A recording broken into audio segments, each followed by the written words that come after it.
Cool, thanks. Yeah, the dream was one of those horrible, cold, sweaty dreams of, forgot, the slides went wrong like that poor guy before and I didn't know what to say and, one of those. Anyway, here I am. So I'm not an architect. I studied architecture, but I run a little practice called Supple. And in that little practice, we make bits and pieces of the city. And there's a kind of a parallel research project, which is live, iterative, basically a series of walking tours and bike tours that discuss the city, but have that discussion through contemporary architecture, public art, design.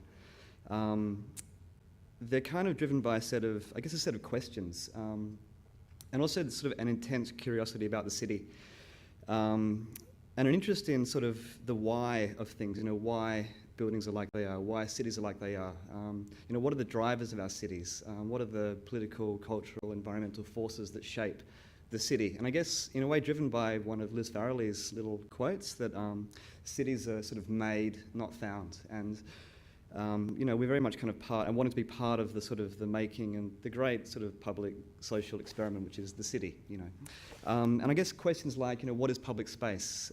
Who is the public? Why are our public spaces so defensive to the public? Where are the skaters in our public spaces, the elderly people, the homeless people in our public spaces?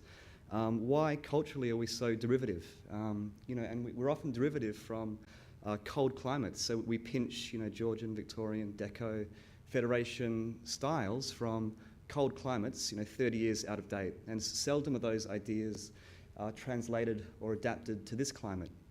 Although in that process of adaptation or modification, for example, the veranda, the veranda is almost like a layer of intelligence built around a layer of nostalgia, i.e. the cold climate, 30 out of date, imported bit of architecture.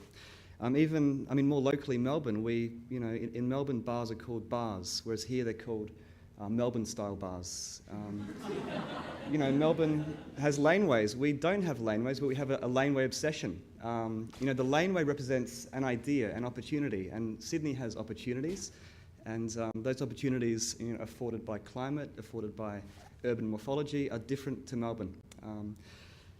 So in a way, this kind of curiosity or this kind of questioning is what drives the walks. Things like, why have we tried so hard to become Los Angeles? Since 1956 was the year that we imported the first poker machine, the first shopping mall. It was the year we started ripping out our public transport. And by 1959, when we replaced that symbolically with the Cahill Expressway, they were the years we chose to become, the third largest horizontal sprawling city in the world, behind London, Los Angeles. So some other kind of drivers for the walks, and there's sort of, there's something wonderfully kind of smoky and musty and dusty about the walking tour. It's a tired old format, but when you strip it back, it's wonderful. You're kind of part of the experiment. You're in the city. The city becomes this sort of theatre, this place where the conversation can play out. So in a way, the mode of travel or the mode of operation. A guy called Francis, I can't remember his surname, Carreri, he said, if you set out on a derive in the right frame of mind, you end up in the right place. So the mode of operation is so important for the tours. The idea that architecture is the great public art, and thus, the conversation about architecture should be a public conversation. So I'm not interested in talking to architects, but I want to. The tours are really designed to talk to people interested in ideas in cities and so on.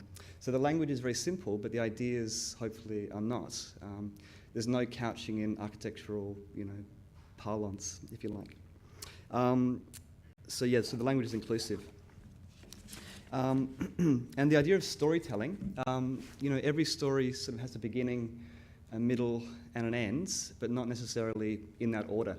And I guess we're kind of hoping with the tours to sort of crouch, serious ideas, a serious conversation within this kind of guise of informality.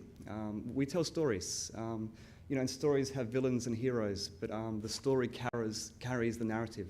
So the tours are not a join the dots of great buildings, although we talk about great buildings. That we kind of use the city to open up conversations, cultural, political, environmental. The city is a sign that reveals everything of we who made and are making the city.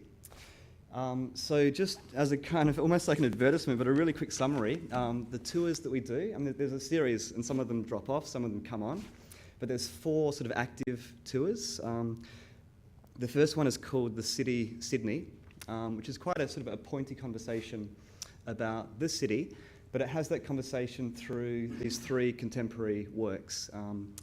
Renzo Piano's little set, Aurora Place, a set of buildings by a guy called Richard Johnson, Governor Philip Macquarie Towers, and a building called 1 Bligh Street. So in a way, that tour is wanting to talk about the patterns, the forces shaping the city, but have that conversation through these three contemporary sort of moments.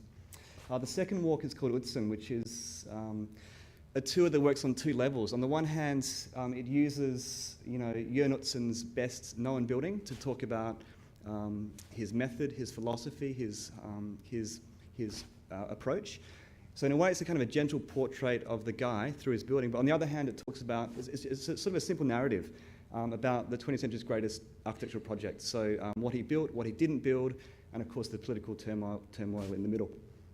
The third walk is called Harbourings, and it kind of focuses on the industrial side of the rocks, the western rocks where the city's, not self-conscious. Its guard is down, and there's a lot of kind of tension and conflict. And a lot is revealed about the city. And it uses the harbour geographically to generate route, but also conceptually to generate conversation. And the fourth one, which is sort of the most recent, it's a bicycle tour, inspired by the Situationist International. And I guess it kind of takes this idea that the city's a diamond, and it needs to be understood through its facets. So it kind of cuts this western tangent across the sort of the sites of rapid gentrification, Surrey Hills, Redfern, Chippendale, Waterloo, and the industrial side of the city. Thank you very much.